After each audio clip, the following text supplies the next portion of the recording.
20 seconds.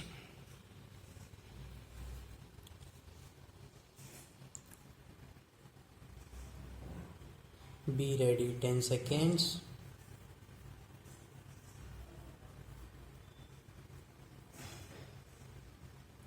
Start. Now, sir, I would like to say that with this measure we are now adopting, to my mind, it will not be possible to have this system or any other system functioning effectively. The number of clauses that we have included are so restrictive and rigid that it will not be possible for any system to function in this country. If at all it is able to function, it will be able to function with a lot of difficulties. It will be said afterwards that the industrial sector, particularly the private sector, has not been able to deliver the goods. I would like to warn the government that if anything happens in the future in which industrial production or production in the private sector has not gone up, it would be not because of my lack of efforts on the part of the private sector, but because of the measure that we are now adopting. I have mentioned several times how this particular bill is very restrictive and how it will hamper the normal growth of companies in this country. It is a pity that when we are on the threshold of the second 5-year plan, such a measure should be passed in this House. I would now like to make a few observations about the speeches of some of the honorable members here. Shri Ashok Mehta justifies that the restrictions on managing agents by saying that managing agents are no longer the main source of finance. He also argues that profits have been high and will continue to remain high, and therefore he would like to see the managing agents being paid on a sliding scale.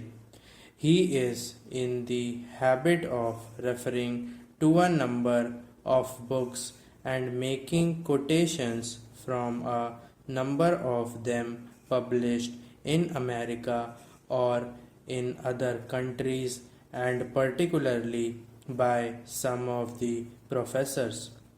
I would also like to mention to him that even when companies are floated, it requires a certain amount of confidence amongst the inviting public, and it is because a particular firm is managing a particular company that this confidence is created in the investing public.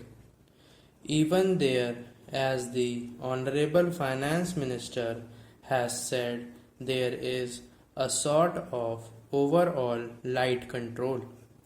New banks and insurance companies are floated nowadays. What you have are a few banks which are existing and few insurance companies that are existing. The other point is that the creditworthiness of the managing agency firm does not count to certain extent in getting credit from the banks and other financial institutions. Yesterday it was mentioned by my honorable friend that the crux of the problem is the question of payment of remuneration to a particular managing agency system. He said that in this bill, a definite encouragement has been given to the alternative type of management, namely the managing director or the manager, where an individual has been permitted to take 5%, while in the case of the managing agency, it has been permitted to take about 10%. I would like to point out to him that it is not merely a question of remuneration which will decide the alternative type of management. The remuneration is not a very important thing. Unless and until you allow a certain amount of flexibility for any system to function, it will not be possible to evolve any other system to take the place of the managing agency system. In spite of so many shackles, you may find that those few business hours which are carrying on now, many have to carry on the present basis.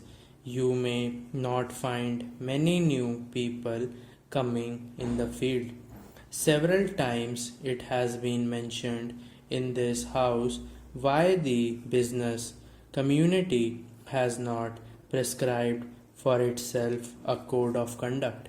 In this connection, I would like to point out that a degree or diploma is essential for the profession, and in case of violation of the code, sanction should be provided by it to prevent a person from practicing the professional.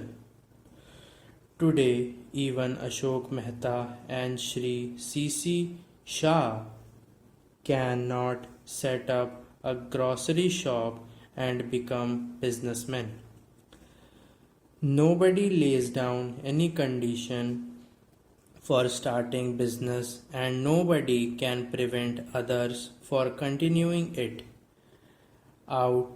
It would like to point out that with regard to the code of conduct, there is a certain amount of ethics, and there are certain standards and traditions on which business houses function.